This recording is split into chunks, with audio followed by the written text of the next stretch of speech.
నమస్కారం గురుగారు. నమస్కారం. గురుగారు, కొత్తగా పెళ్ళైన మహిళలు సంతానం కోసం ముడుపులు కట్టి మొక్కుకుంటారు కదా! అలా కడితే నిజంగా నెరవేరుతాయా?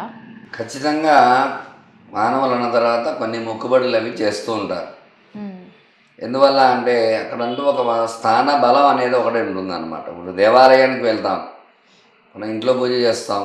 ఇంట్లో కంటే దేవాలయానికి విశేషమైన పర్వదినాల్లో దేవాలయానికి ఎందుకే వెళ్తాం మనం విశేషంగా అంటే, అక్కడ దేవాలయంలో ఒక మూర్తి భవించినటువంటి ఒక పవర్ అనేది అక్కడ ఉంటుంది. ఇప్పుడు శివాలయానికి వెళ్ళామండి.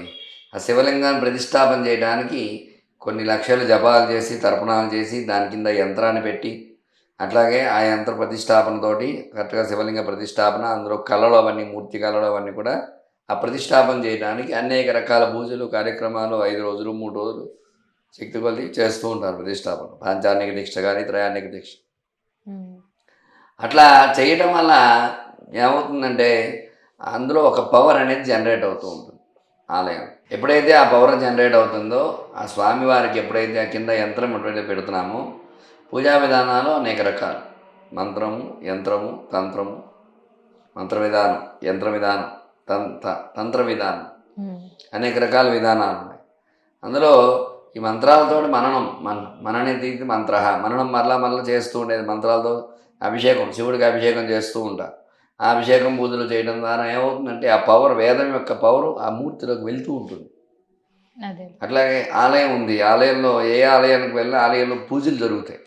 కంపల్సరీ ప్రతిరోజు నిత్యం అర్చనలు, పూజలు అవన్నీ ఎక్కువ జరుగుతాయి. ఇప్పుడు తిరుపతికి అంత గొప్పతనం ఎందుకు వచ్చింది మనకి?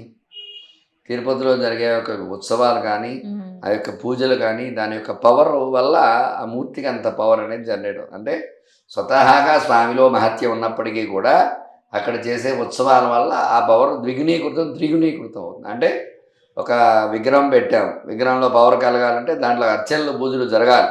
నైవేద్యాలు జరగాలి. నిత్యం అట్లా జరుగుతూ ఎప్పుడైతే ఉంటాయో అందులో పవర్ అనేది వస్తుంది. ఆ ఓకే. పవర్ ఎప్పుడైతే వస్తుందో ఆటోమేటిక్‌గానే మానవుడు అనేక కోరికలతోటి ఆలయాలకు వెళ్తాడు. ఎప్పుడైతే అనేక కోరికలతో మానవుడు ఆలయాలకు వెళ్తూ ఉంటాడో, ఆ కోరికను నెరవేరటం కోసం అనేక మొక్కుబడులు, ముడుపులు అవన్నీ కూడా చేస్తూ ఉంటారు. ఆ మొక్కుబడి, ముడుపులు ఎప్పుడైతే స్వామి నీ ఆలయానికి వస్తాను, నాకు సంతానం కలుగజేయి. స్వామి నీ ఆలయానికి వస్తాను, నాకు వివాహం జరిగేలా చూడు. స్వామి నాకు ఉద్యోగం వచ్చేలా చెయ్యి. ఇట్లా అనేక కోరికలు. కొందరు మగ పిల్లవాడు ఉన్నాడంటే ఆడపిల్ల సంతానం కావాలి. కొందరు ఆడపిల్లలు ఉన్నారంటే మగ పిల్లవాడు సంతానం కావాలి. ఇట్లా అనేక రకాల కోరికలు. కామి కాని వాడు మోక్షగామి కాదు. కోరికలు లేకుండా ఏ మానవుడు ఉండడు. అదే. ప్రతి ఒక్కడికి కోరిక అనేది ఉంటుంది. అందువల్ల ఎప్పుడైతే ఆ ముడుపులా మనం కట్టుకుని ఆ ముడుపు చెల్లించుకోవడం. చాలామంది ఉంటారు, స్వామి ఈ గుడికి వెళ్తే మనకు వివాహం జరుగుతుంది, వివాహ సంతానం పుడతారు, ఇట్లా చెప్తూ ఉంటారు. అట్లా ఖచ్చితంగా మనం ఆ నమ్మకమే మనకి ప్రధానమైన భగవంతుడు. ఇందాక నేను చెప్పాను, భగవంతుడు ఎక్కడున్నాడు? మనలోనే ఉన్నాడు పరమాత్మ. ఆ నమ్మకం మనం ఎప్పుడైతే కలగజేసుకుని మనం ఎప్పుడైతే ఉంటామో ఆటోమేటిక్‌గా బలం అనేది మనకు చేకూరుతుంది. అంటే ముందు దేనికి కూడా ఏ మానవుడు భయపడకూడదు ఫస్టు. అయ్యో! నాకు సంతానం కలగలేదే, నాకు సంతానం కలగలేదే అని భయం అనేది వాళ్ళలో ఉండకూడదు. ఆ భయం తొలగిపోవాలి. ముందు నీ మీద నీకు నమ్మకం అనేది ఉండాలి. ఆ నమ్మకం ఎప్పుడైతే ఉంటుందో, ఆ నమ్మకం భగవంతుడి దగ్గర ఎప్పుడైతే నమ్ముతావో, భగవంతుడికి ఎప్పుడైతే మొక్కుతావో అది బలపడుతుంది. ఆ దేవుడికి నువ్వు మొక్కానో ఆ దేవుడే చూసుకుంటాడు. అది ఆ దేవుడి మీద నమ్మకం. ఆ నమ్మకం అనేది ఎప్పుడైతే జనరేట్ అవుతుందో ఖచ్చితంగా ఆ నమ్మకం వల్ల వాళ్ళకి సంతానం కలుగుతుంది.